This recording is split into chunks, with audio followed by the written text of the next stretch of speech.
నిజామాబాద్ జిల్లా సాలూరా మండల కేంద్రంలో బీజేపీ ప్రచార సభ నిర్వహించారు. కాంగ్రెస్ రిజర్వేషన్లపై దొంగ నాటకాలు మానుకోవాలని, బీజేపీ గెలిస్తే యూనిఫామ్ సివిల్ కోడ్ అమల్లోకి వస్తుందని, ఉపాధి హామీ డబ్బులు ఇవ్వకుంటే ఎమ్మెల్యే సుదర్శన్ రెడ్డి ఇంటి ముందు ధర్నా చేస్తామని, కాంగ్రెస్ 6 గ్యారెంటీలు చెప్పి మోసం చేసిందని ఎంపీ అభ్యర్థి ధర్మపురి అరవింద్ అన్నారు. ఈ కార్యక్రమంలో వారితో పాటు బీజేపీ నాయకులు మేడపాటి ప్రకాష్ రెడ్డి, వడ్డీ మోహన్ రెడ్డి, ఇతర బీజేపీ నాయకులు పాల్గొన్నారు. ఈ సాలూరా మీ యొక్క సపోర్టుని మోదీ గారికి తెలియాల్సిందిగా కోరుతా ఉన్నా. భారత్ మాతాకి, భారత్ మాతాకి, నరేంద్ర మోదీ నాయకత్వం, నరేంద్ర మోదీ గారి నాయకత్వం. నేను పసుపు పొడి తెస్తానా, తెచ్చిన పసుపు రేట్లు పెంచుతా అన్నా, పెంచిన. ఇప్పుడు ఇక్కడ వచ్చి చెప్తున్నా, డైరెక్ట్గా బోధన్ నియోజకవర్గం వచ్చిన ఫస్ట్ మీటింగ్ చేస్తా ఉన్నా. నెల రోజుల లోపల మీరు వాల్యుయేషన్ చేయండి, ఫ్యాక్టరీల వాల్యూ కట్టాలి, అంతర్జాతీయ సంస్థ కట్టాలి. రేవంత్ రెడ్డి దొంగ ప్రభుత్వం కట్టదు, అంతర్జాతీయ సంస్థతోటి లెక్క కట్టియండి. నెల రోజుల లోపల ఫ్యాక్టరీ నడిపే మేనేజ్మెంట్ తీసుకొచ్చే బాధ్యత మాది.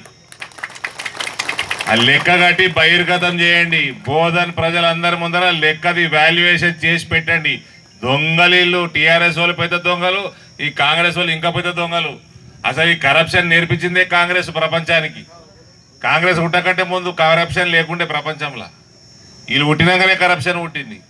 వీళ్ళు ఏం చేస్తారంటే, లెక్క 200 రూపాయలు ఉందనుకోండి, 250కి అమ్ముతామంటారు. వెనక 50 రూపాయలు తెచ్చిందంటారు. అది వచ్చేటోడు రాడు, కొనేటోడు కొనడు, వీళ్ళు నడపరు, గవర్నమెంట్ టేక్ ఓవర్ చేయదు. మళ్ళా పెద్ద మనిషి సుదర్శన్ రెడ్డి గారు, మళ్ళీ ఆయన ఏమనొద్దు, మళ్ళీ పెద్ద మనిషి ఆయన మాత్రం తెలిపియాడు, ఆయన మాత్రం దానికి కృషి చేయడు. అది మూతపడిపోయి అది ప్రైవేట్ అయిపోయి దాని తర్వాత 3 సార్లు ఎమ్మెల్యే అయిండ్రు, మంత్రి అయిండ్రు, ఎన్నడూ పట్టించుకోలే. ఇక అక్కడ జీవన్ రెడ్డి గారు అయితే, జీవన్ రెడ్డి గారు మీడియా మిత్రులు 2004, 14, 10 సంవత్సరాలు మంత్రిగా ఉన్నాడు. ఆయన కమిటీ వేసుకున్నారు. అప్పుడు ఇదే ఫ్యాక్టరీ మీద కమిటీ వేసుకున్నారు. కమిటీ వేసుకొని కమిటీ రిపోర్ట్ ఇచ్చింది. ఏమని ఇచ్చింది రిపోర్టు? ఇది టోటల్గా గవర్నమెంట్ టేక్ ఓవర్ చేసి నడిపియాలి, ప్రైవేట్ ఓన్ చేతులు ఉండొద్దు అన్నది.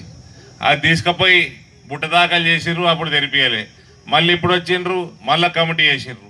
మళ్ళీ కమిటీ చేసి ఏమంటారు, ఇక్కడికి వచ్చిండు, మంత్రులు ఉన్నారు ఆ కమిటీలో, ఈడికి వచ్చిండ్రు, తర్వాత మెట్పల్లి దిగు పోయినరు, ఫ్యాక్టరీ ముందర ప్రెస్ మీట్ పెట్టిండ్రు. అయిపోయినాక డిసెంబర్ 2025 నాటికి తెరుస్తామన్నారు. అప్పటిదాకా మీ ప్రభుత్వం ఉంటుందో పడిపోతుందో తెలియదు. డిసెంబర్ 2025 అన్నారు. సరే అన్నారు, పోయినరు. మొన్న ముఖ్యమంత్రి వచ్చిండు. నేను అన్న, ఏంటికయ్యా 66 ఫ్యాక్టరీలు తెరిచినాం దేశంలో గత 4-5 ఏళ్లలో 66 చెరుకు మూతపడ్డ చెరుకు ఫ్యాక్టరీలు తెరిచినాము దేశంలో నరేంద్ర మోడీ ప్రభుత్వము. ఇక్కడ ఒక్క ఫ్యాక్టరీ తెరవనీకెందుకు?